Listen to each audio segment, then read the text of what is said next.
This is a really good question that actually comes up a lot. The VA guidelines do not specify that you have to live in the home for a certain amount of time before you buy a new primary residence.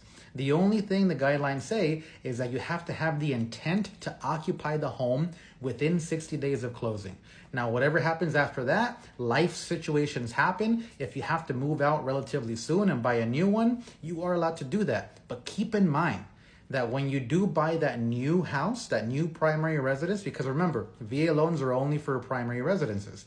The underwriter, if they see that you recently bought a home using your VA loan, they're going to ask you, hey, what happened? How come that was your primary and 6 months later you're buying a new primary?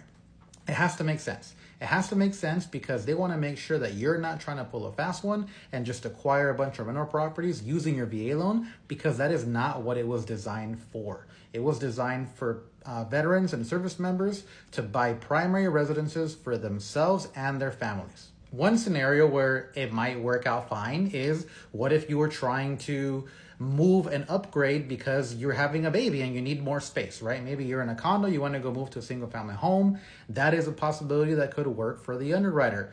One thing that might not work is the opposite. You bought a single family home and now you're trying to buy a condo as a primary residence. They might say, hey, you know what? That looks a little suspicious. Why would you go from a big home to a small home?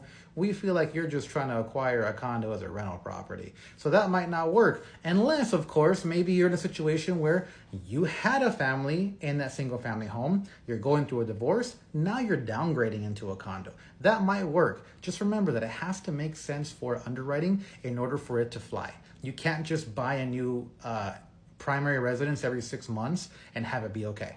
If you have a scenario that you're unsure of, just run it by me, and I'm always happy to help or give my guidance.